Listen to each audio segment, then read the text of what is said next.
Las migraciones que conformaron México, la migración de mexicanos a Estados Unidos, contexto, repercusiones y desafíos. La migración de mexicanos a Estados Unidos se remonta a inicios del siglo XIX. No hay que olvidar que muchos estados del sur del país vecino iniciaron como territorios mexicanos recién acabada la independencia. Cuando vino la separación de Texas, muchos mexicanos quedaron anexados circunstancialmente a un territorio que se les convertiría en extraño. En 1862, ante la Guerra Civil Norteamericana, hubo una demanda de mano de obra mexicana y comenzó el flujo, no solo de mexicanos, sino también de europeos y asiáticos. Es ahí donde identificamos ya estereotipos raciales de los norteamericanos a los connacionales, como que eran flojos, pobres, perezosos y sucios. A finales del siglo XIX, como consecuencia de la segunda revolución industrial que demandaba materias primas y también manos de obra en las fábricas de Estados Unidos, comenzaron a llegar más trabajadores mexicanos, situación que se juntaba con las horribles condiciones de trabajo que había en el país durante el Porfiriato. En los primeros 25 años del siglo XX, los vínculos migratorios por trabajo entre los dos países empezaron a crecer de manera preocupante. El Estado norteamericano a veces aprobaba y a veces solo toleraba la llegada de migrantes, pero sea como fuere, los números no paraban de crecer. La revolución y los primeros años difíciles de México hicieron más dinámico el flujo. En 1917, de hecho, se hizo una ley en la que se condicionaba la llegada de los mexicanos siempre y cuando fueran mayores de 16 años, supieran leer y escribir y pagaran una cuota de $8 por entrar al país. Si bien muchos fueron deportados, a la larga el 1% de la población mexicana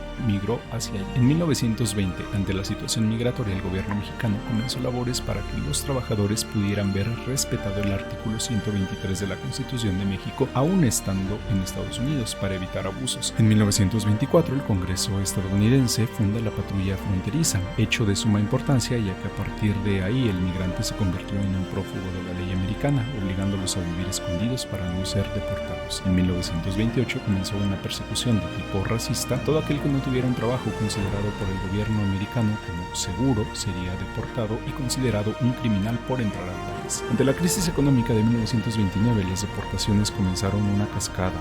El Estado mexicano se vio en la necesidad de ayudar y ofrecer trabajo a quienes regresaban. Sin embargo, eran tantos que muchos cayeron en la pobreza. Mientras en Estados Unidos muchos luchaban por organizarse en sindicatos para que se les reconociera su aporte a la economía mexicana. Con la política del New Deal y la lenta recuperación económica de Estados Unidos, la situación mejoró y empeoró. Por un lado, el trabajo regresaba, pero por otro iban siendo marginados de la sociedad. Así los arrinconaban a vivir en guetos, no eran vistos como norteamericanos. Nació la cultura chicana que les dio identidad. Ante la persecución vívida nace también el movimiento pachuco, donde un tipo de vestimenta reafirmaba la identidad, pero también los criminalizaba. Llegando la Segunda Guerra Mundial en 1942, los presidentes de ambos países firman un acuerdo, programa de trabajadores temporales o primer programa bracero, donde se les daba permiso temporal para trabajar. Para los mexicanos era una oportunidad de salir de la pobreza. Para los burgueses norteamericanos una bendición, pues llevaban hasta sus puertas trabajadores dispuestos a aceptar horribles condiciones laborales sin cobrar demasiado en comparación con los americanos.